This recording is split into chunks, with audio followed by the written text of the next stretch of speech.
Far from the clamor of our modern world, nestled in a land whispered about only in ancient lore, lies a spectacle of nature so divine, it's said to be a tear of the gods themselves. Welcome, fellow adventurers, to a journey along the Emerald Serpent, the green river that flows from the heart of elven lands to the embrace of the boundless seas. Our story begins deep within the sunken glades of Eldoria, a forest untouched by time.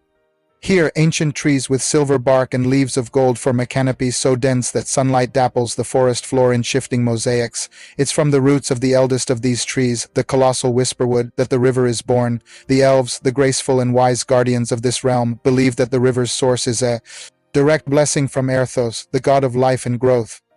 They say he wept a single tear of joy upon creating their homeland. This tear became the spring that feeds the Emerald Serpent. The water here is so pure, so imbued with life essence, that mosses of 1,000 different shades of green cling to every stone, and the air hums with a gentle, life-giving energy. The water itself isn't just clear. It possesses a vibrant, living green hue, a color found nowhere else on Earth. As the river leaves the dense forest, it carves its way through the crystal canyons. These aren't canyons of ordinary rock. They are formed from massive translucent quartz formations that catch the light and shatter it into a million rainbows. As the green water flows through, it illuminates the crystals from within, creating a breathtaking light show that changes with the passing of the sun. Legends say these canyons were shaped by the celestial battle between the gods of light and shadow. The scattered shards of their crystalline weapons became the walls of this canyon, forever capturing the memory of their cosmic dance. Floating down this stretch of the river feels like drifting through a cathedral of light and water. The sound of the current echoing off the crystal walls creates a symphony of chimes, a natural melody that seems to tune the very soul. It's a place of profound peace and awe, where one feels infinitesimally small yet deeply connected to the universe. Further downstream, the river widens and slows, entering the plains of whispering grass. Here, the landscape transforms into rolling hills covered in tall, silvery green grasses that sway and rustle in the wind. The elves say these grasses hold the memories of the land. And if you listen closely, you can hear them whispering tales of forgotten kings, lost love, and epic battles. The river meanders gently through these plains, its green waters reflecting the vast open sky. Herds of moon stags, creatures with coats like liquid silver and antlers that glow softly in the twilight, come to the river's edge to drink. They are shy, majestic beings, considered sacred protectors of the plains. Seeing them bow their heads to the blessed water is a sight that fills the heart with a sense of profound reverence for this magical ecosystem.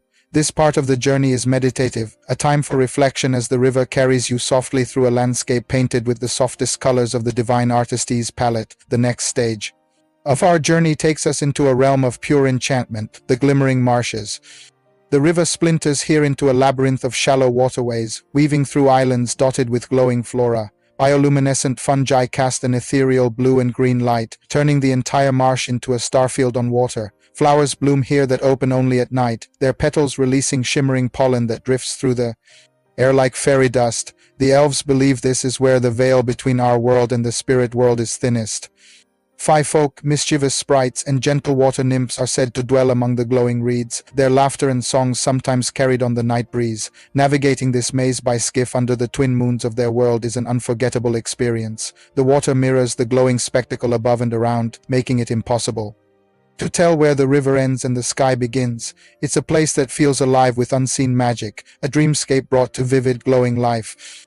As the Emerald Serpent nears its final destination, it plunges into the underworld through the sunken maw, a vast water-filled cavern. But this is no dark and forbidding place. The river's inherent light, its divine essence, illuminates the cavern's interior, revealing stunning formations of stalactites and stalagmites that glitter with embedded gemstones.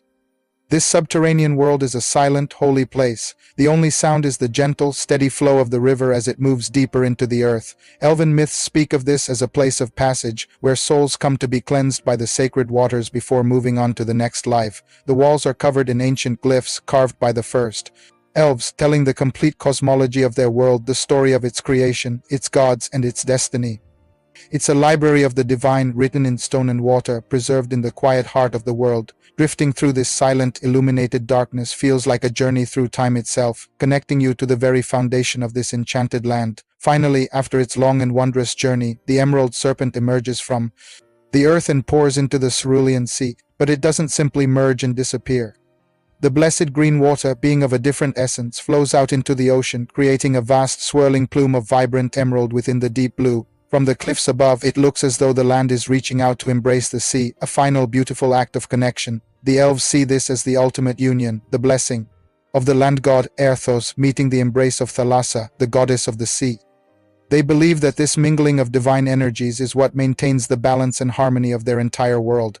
It's a source of immense power and life, where sea creatures of impossible color and form thrive, and where the magic of the land and the sea become one. Standing on those cliffs, watching the green and blue swirl together under the setting sun, is to witness the very heartbeat of a world born from myth and magic. This river, the Emerald Serpent, is more than just a body of water. It is a lifeline, a story, a sacred text written across the landscape. It's a reminder that there are still places in the imagination, and perhaps hidden in the corners of our own world, that hold a magic so profound it can stir the soul and awaken a sense of wonder. We thought we'd be lost. The elves who guard it know that its true gift isn't just its beauty, but the connection it offers to the divine, to the very essence of life itself. Thank you for joining me on this incredible journey down the Green River. I hope it inspired you to look for the magic that flows through your own world. If you enjoyed this adventure into the lands of lore, don't forget to like, subscribe, and hit that notification bell so you don't miss our next exploration into the realms of myth and fantasy. Until next time, keep dreaming and keep exploring.